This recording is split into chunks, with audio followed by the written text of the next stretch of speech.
Nandoon sa entablado si Mocha. O, tapos nandoon yung si Grace. O, yun yung inaano ko doon. Binabantay ako, sinisilip-silip ko. Dati pa ho yun, mga kababayan. Binata pa ho ang inyong lingkod, no? Tapos sa taas nun, merong mga pokeran.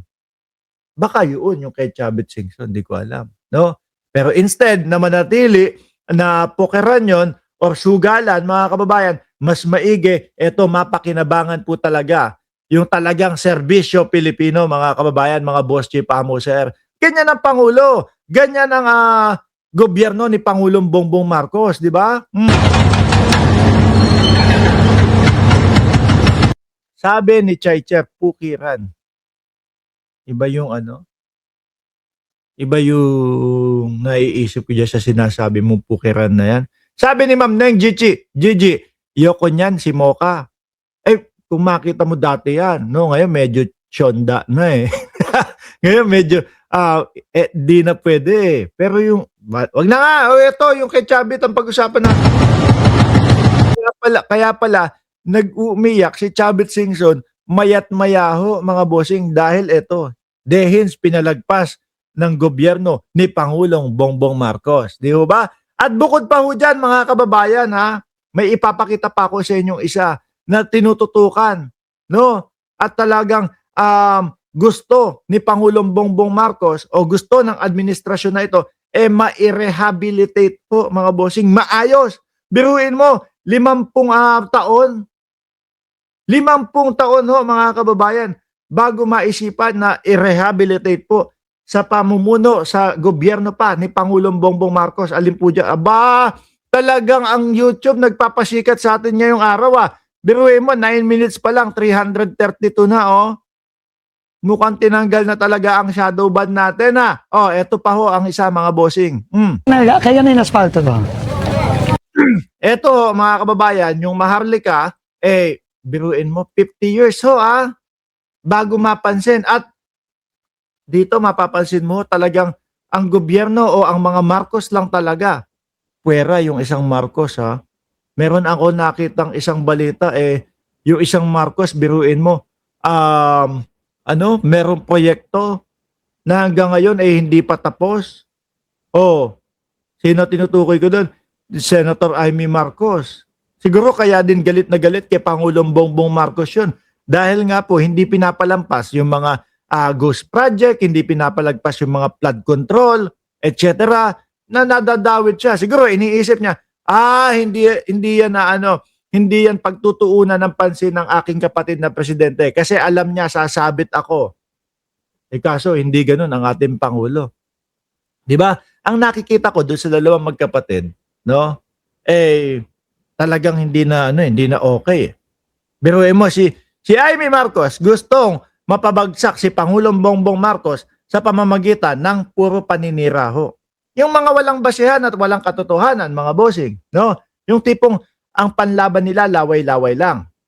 Ngayon naman po, kay Pangulong Bongbong Marcos, ang gustong pabagsakin ni Pangulong Bongbong Marcos ay yung mga korap, yung mga magnanakaw sa bayan natin. Kaya lang nataon, mga bossing chief, amo, sir, di umano may mga proyekto si Senator Amy Marcos na hindi natatapos o hindi napagtuunan ng pansin at masasabit doon sa mga gustong pabagsakin ni Pangulong Bongbong Marcos, which is yung korap sa Pilipinas. Yung mga politiko natin. Nadadawit si Senator Amy Marcos doon. Nakita nyo yung pagkakaiba ng dalawa? Yung isa, pabagsakin kasi mayayari siya. Yung isa, hindi naman niya sinasadyang mapabagsak yung kapatid, pero nandun kasama nasasama, nadadawit sa corruption di ba? Magkaiba. Ito po, pinagtutuunan naman po ng pansin ng ating gobyerno, mga kababayan, yung 50 years nang hindi man lang inasikaso. Miski nung nagdaang presidente, hindi man lang isinama doon sa belt nila. Di ba yung belt nila ang pagyayabang nila ilan? 120 infrastructure ang kanilang ipagagawa. Pero ilan ang natapos? 120. Correct nyo ako doon sa tamang bilang. Pero ang natapos lang, 14. Bumagsak pa. Bumagsak pa yung isa. 13 na lang. Tapos yung Mount Kamuning pa pinabago pa. 12 na lang. O ano pa, naubos na ubos. Kasi tingin ko dyan, mga substandard. Tingin ko ho dyan, basta okay na yan, mabilisan. Hindi yung kagaya nung kay Pangulong Bongbong Marcos na mga ipinapagawa, kailangan tatagal ng 50 years, tatagal ng 100 taon. Ganyan. Yung kanila, maiyabang lang. Eto, meron tayo build na program. No, meron tayong build. Ano gagawin? Ipangangalanda ka sa mamamayang Pilipino, madami tayong proyekto. Yung pala, para lang masabing madami, substandard, mabilisan, no? Kaya ayan, nagbabagsakan, no? Eto, yung kay Pangulong Bongbong Marcos na pagtutuunan yung Maharlika. Nasaan yung pavement? Nasa ilalim na daw. Kaya na yung asfalto to. Kaya, more or less.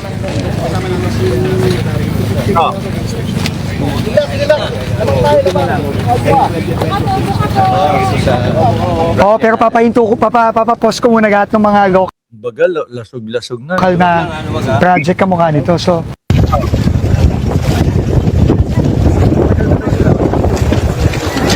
Talagang sinisiyasat nila, talagang inaalam nila kung ano yung mga kukumpunihin. Sabi ni Emily Basog, hello po sa lahat ng nanonood sa live ni Sir Mark Ramos. O yan, salamat to. No? O game mo mga kababayan. Bukod kay Chavit at yung kay Pangulong Bongbong Marcos, kanino na ba tayo tutungo? Madami to No? Lebiste. O eto naman, kay Congressman Martin Romualdez, mga boss. Ang outcome, Eto Senator Ping Lacson po talaga ang kausap dito, mga kababayan. dinendraft nila si Presidente. No? Nina Olaybar, supposedly pati si Secretary ni Amina and si Adrian. Ang outcome, pwede nating, kaya ako nag-conclude na ninendraft lang nila dahil nga yung komisyon, ang nag-handle ng mga proyekto, si Yusek Bernardo. Kasi kung hindi Kung maalala nyo, mga kababayan, mga boss, si Pamo, sir, merong inilabas yung kampo nitong si, ano pangalan ni Boy 2K? Rodante Marcoleta. Rodante Marcoleta mga kababayan. Meron silang inilabas na, kumbaga, ano ba tawag nila doon? Secret na